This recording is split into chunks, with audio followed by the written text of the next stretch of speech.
आज हमारे साथ एक धम्म सेविका हैं जो TBMS संस्था में काम करती हैं, जिनका नाम है, हम तो उन्हें बहन जी बोलते हैं, सुजाता। तो मैं आज गाज़ियाबाद के अंदर हमारा ये रविदास टेम्पल है, सिद्धार्थ इंटर कॉलेज, इसके अंदर हूँ। और सम्यक लाइफ जो हमारे कैमरामैन भाई साहब हैं, जो मालिक भी हैं, उनका बहुत बहुत साधुवाद है कि वो अपना कीमती समय जो गाज़ियाबाद के अंदर दे रहे हैं। गाज़ियाबाद की आवाज़, समाज की आवाज़, गांव-गांव से भी वो प्रयास कर रहे हैं। तो कुछ जानकारी मैं अपनी तरफ से दूँगा और कुछ जानकारी बहन जी देंगी, कुछ साथी हैं, क्योंकि आज का ये कार्यक्रम बहुत भव्य, सुंदर, बहुत सुंदर आयोजक हुआ है। ये बनते हैं जो मुरादाबाद में रहते हैं, जिनका नाम है डॉक्टर धम्म रक्षित। तो बहन जी, आपका स्वागत है सम्यक एक लाइफ में। और ये बताइए, आज का जो कार्यक्रम है इसमें क्या खूबी है और कैसा रहा ये कार्यक्रम? मैं पहले तो आपने मुझे चुना इसके लिए कि मैं कुछ बोलूं, तो आपका बहुत बहुत साधुवाद, बहुत बहुत धन्यवाद। तो जैसे कि बोल रहे कि आज का जो कार्यक्रम है, ये कार्यक्रम थोड़ा दीक्षा दिवस के थोड़ा लेट हो रहे हैं। जो बाबा साहब ने 14 अक्टूबर सन 56 में दीक्षा ली और दीक्षा दी अगले दिन, तो ये कार्यक्रम दीक्षा दिवस के यानी 22 प्रतिज्ञाओं को देने वाले हर साल विजयदशमी के पावन पर्व पर होते रहने चाहिए थे। यहाँ हम लेट हो गए। यानी हमने बाबा साहब का जो मिशन है, जिसको हम मिशन कहते हैं, जो जहाँ हमारे 5 स्तंभ का काम करते हैं, जहाँ हमारी शिक्षा है, जहाँ हमारे आर्थिक नीति है, जहाँ हमारा धम्म है, जहाँ हमारी राजनीति है, जहाँ हमारा आंदोलन है, यानी सामाजिक आंदोलन है, तो उसमें थोड़ा हम पीछे हो गए। तो उसका ये फल ये रहा कि 22 प्रतिज्ञा जो आज चारों तरफ शोर मच रहा है, वो 22 प्रतिज्ञाएं लोगों के समझ नहीं आ पाई। अगर उस समय से अब तक ये 22 प्रतिज्ञाएं दी हुई होती तो हमारा समाज दिन दूनी रात चौगुनी उन्नति करता। वहाँ जो बाबा साहब ने 22 प्रतिज्ञाएं दी, वहाँ भेद करने का वो प्रयास करता अपनी ज़िंदगी में। लेकिन वहाँ 22 प्रतिज्ञा नहीं होने से, लोगों के समझ में नहीं आने से हम लोग डरे हुए थे और हम 22 प्रतिज्ञाओं को अच्छे से ग्रहण नहीं कर पाए। कहीं बोलते थे तो कमरों में बंद होकर के बोलते थे, है नहीं। लेकिन चलो, कोई आया ऐसा बाबा साहब के बाद में कि जिसने सार्वजनिक तौर पे उन्होंने एक कार्यक्रम करके 22 प्रतिज्ञाओं को आपको दे दिया, है ना। पुराना काम नहीं किया, लेकिन जो छुटा हुआ काम था उसको आगे बढ़ाने का काम किया, वो गति दी उन्होंने। लेकिन मैं ये कहना चाहूँगी कि ये जो काम विजयदशमी का जो हो रहा है, ये दीक्षा कार्यक्रम जो हो रहे हैं, अब भी कोई समय नहीं बीता है, 2022 चल रहा है। हम रहें या ना रहें, लेकिन ये मिशन, ये मोमेंट, ये धम्म जिंदा रहना चाहिए। 2022 हुए हैं, 78 साल बाकी हैं। मैं रहूं या ना रहूं, लेकिन मैं अपने मन की आंखों से इस भारत को बुद्ध में होते देखना चाहूँगी, क्योंकि बाबा साहब ने ये धम्म आपको बहुत ही विपरीत कठिन परिस्थितियों में जीवन जीते जीते दिया, जहाँ उन्होंने अपने बच्चों को कुर्बान कर दिया। वो बाबा साहब ने ऐशो आराम की ज़िंदगी नहीं जी, बाबा साहब ने बहुत कष्ट सहे। लेकिन अब लोगों को धीरे धीरे समझ आ रहा है कि हमें दीक्षा दिवस करने चाहिए, हमें बौद्ध धर्म में आना चाहिए। अभी मैं ये सोशल मीडिया जो है हमारा, ये जो मैं मीडिया को धन्यवाद देना चाहूँगी, जो दूसरों का मीडिया है, यानी जो हमारे विपरीत विचारधारा वाला मीडिया है, वो हमारी न्यूज़ कभी अच्छी नहीं दिखाता। लेकिन जो मैं मीडिया है, बहुत सारे भाई लोग हमारे सोशल मीडिया पे काम कर रहे हैं, तो बड़ा अच्छा लग रहा है। जब हमारा मीडिया अपना होगा ना, तो वो दिन दूर नहीं है कि बाबा साहब का सपना पूरा होने में ज़्यादा देर नहीं लगेगी। जो बात हमारी सुनी नहीं जा रही थी, उस बात को, यानी उसको हम आवाज़ जो है दब रही थी, उस आवाज़ को खुले में सांस लेने का मौका मिला है। तो इसलिए ये दीक्षा दिवस हो रहे हैं और बहुत ही बढ़िया प्रोग्राम रहा है, जहाँ लोग दीक्षा ले रहे हैं। और एक नई बात और बता दूँ, जो हम सब लोग व्हाट्सएप से जुड़े हैं, सोशल मीडिया को देख रहे हैं, छोटे छोटे बच्चे उन विपरीत विचारधाराओं वाले के फोटो बहा रहे हैं, उनको जला रहे हैं, उनको घरों से फेंक रहे हैं, है नहीं। यानी जो दूसरे लोग हैं, जिनकी अच्छी मानसिकता नहीं है, जिन्होंने हमारा शोषण किया और उन्होंने भी किया और उनके नाम पे बाकी लोगों ने भी किया, जो धर्म का धंधा चला रहे हैं, वो विपरीत लोग। मैं किसी धर्म का वो नहीं करती, लेकिन धर्म जो है हमारा तो धम्म है, लेकिन धर्म और धम्म में भेद करना आना चाहिए।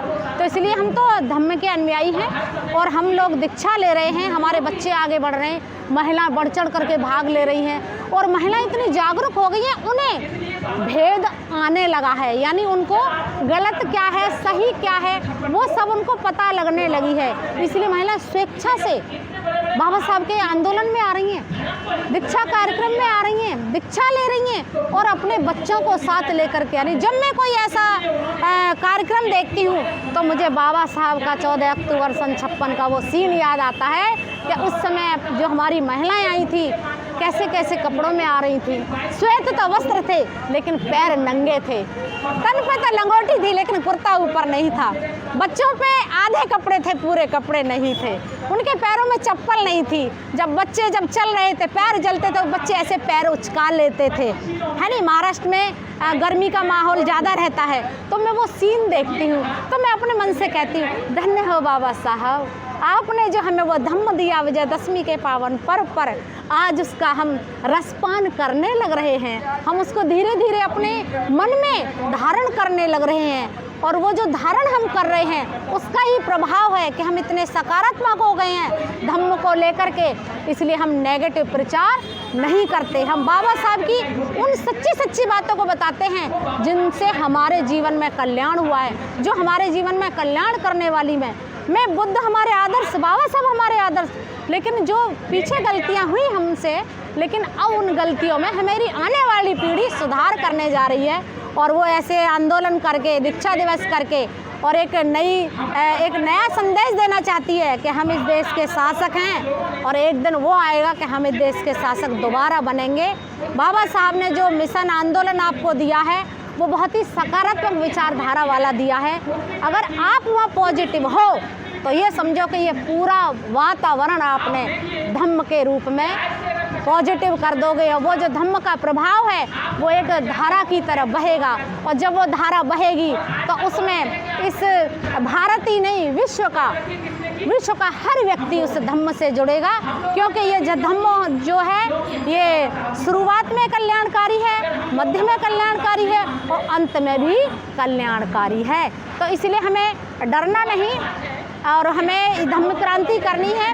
आने वाली पीढ़ी जो है बहुत ही जागरूक हो रही है और ये पीढ़ी एक दिन बाबा साहब के सपने को पूरा करेगी। तो और कुछ पूछना चाहे तो पूछ सकते हैं ना। मैंने बताइए, ये जो दीक्षा आज दमादम हो रही है, ये राज्यपाल गौतम ने दिल्ली में जो करी है बनते और राजरत्न अम्बेडकर ने, ये दीक्षा 1956 में हुई थी। हाँ, लेकिन कारण क्या था कि 1956 में दीक्षा तो हमने ले ली लेकिन संस्कार नहीं है हमारे। हाँ, मैं संस्कार सिखाने के लिए आज की डेट में बहुत सारे सामाजिक जो काम कर रहे हैं दिन रात, तो ये दीक्षा 22 प्रतिज्ञा लेना, 22 प्रतिज्ञा और बहुत बेहतरीन समय यह है कि साल भी 22 ही चल रहा है साल भी 22 ही है ये। और इसमें सबसे बड़ी ये है कि संस्कार की हमें ज़रूरत है। संस्कार अगर हम नहीं सीख पाएंगे तो दीक्षा का ये तो एक घृणा मात्र राजनीति बात हो गया कि भाई हमने 22 प्रतिज्ञा ले ली, 22 प्रतिज्ञा तो जिसमें होगा तो ऑटोमेटिक भाई हम नहीं मान रहे बात तो बुद्ध को नमन करें। लेकिन यहाँ पे मैं एक बात कहना चाहूँगी देवेंद्र जी, आपने एक बात कही कि मतलब दीक्षा उस समय भी हुई थी लेकिन ये बाबा साहब का जो समय रहा वो बहुत ही कम समय रहा बाबा साहब की दीक्षा के बाद में, है नहीं। तो बाबा साहब दीक्षा तो देके गए लेकिन उनकी हालत इतनी जर्जर हो चुकी थी। बाबा साहब उस समय जिन्होंने दीक्षा ली, उस जो दीक्षार्थी थे जिन्होंने धम्म को ग्रहण किया, उनकी वो शिक्षा की व्यवस्था उस समय नहीं कर पाए। और वो शिक्षा जब होती तो हमारी जो शिक्षा होती तो वहाँ से हमारे संस्कार का निर्माण होता और हमें पता लगती कि हाँ बाबा साहब ने जो हमें धम्म दिया है उसके साथ हमें संस्कार दिए हैं, संस्कार बहुत सारे दिए, लेकिन हमारा उचित शिक्षा का प्रबंध बाबा साहब के बाद नहीं हो पाया। उस समय के जो नेता थे वो भी धम्म से दूर थे, वो राजनीति करना चाहते थे, इसलिए बाबा साहब के धर्मांतरण करो के पहले नारे को उन्होंने सबसे लास्ट में भी नहीं रखने दिया। हम जैसे बहुत सारे लोग जागरूक आ रहे हैं तो उन्होंने जो धर्मांतरण करो का पहला जो मूल मंत्र था उस नारे को पहले नंबर पे हम उसे रख रहे हैं। नहीं तो उस नारे को उस समय के लोगों ने जो बाबा साहब के साथ थे लेकिन वो राजनीति करना चाहते थे, बाबा साहब को बोल रहे थे कि आपको धम्म ग्रहण मत करो, हमें राजनीति करने दो, इस चुनाव को हो जाने दो। बाबा साहब ने कहा नहीं, मैं चुनाव का इंतजार नहीं करूँगा, मुझे दीक्षा लेनी है तो मैं लेकर के रहूँगा। तो यही कारण रहा कि लेकिन फिर भी ऐसा नहीं, निराश मत हो। ये जो कारवां चल रहा है ना, बहुत सारे हमारे कैडर कैंप हो रहे हैं, बहुत सारे धम्म के कार्यक्रम हो रहे हैं, और हम जैसे लोग पढ़ाने के लिए भी तैयार हैं। हम भी जगह जगह जाते हैं, लोगों को मोटिवेट करने का काम करते हैं कि भाई जिस धम्म में आप आए हो वहाँ पे आपका जीवन सुखी होने वाला है। और यहाँ आपको वो जो धम्म है कोई छोटी चीज़ नहीं है। धम्म यानी मानवता का पूरा जो स्वरूप है, वो मानवतावादी जो सोच है, मानवतावादी जो एक खुले आसमां की तरह जो विचार है, कुशल मानसिक अवस्था जीने का जो मार्ग है, वो धम्म और मानवता है। जो धम्म जिएगा वही मानवता का पुजारी होगा, यानी मानवता का समर्थन करने वाला होगा। और वो क्या है, कौन लोग हैं वो? बाबा साहब के मतलब सही विचारधारा को मानने वाले लोग, दो पाँव में रखने वाले नहीं, एक विचारधारा पे चलने वाले। बुद्ध धम्म की राह, वो बाबा साहब है। पहले बाबा साहब है, फिर बाद में बुद्ध धम्म। तो इसलिए मैं कहना चाह रही कि शिक्षा, अब भी अगर शिक्षा का प्रबंध हो जाए तो हम पहले जा रहे धारा प्रभाव में अब भी आ सकते हैं। बहुत बहुत साधुवाद। हमारे साथ बहन जी ने जो अपना कीमती समय दिया, समाज के लिए समर्पित हैं ये, और बहुत ही अच्छा ज्ञान इनके पास है।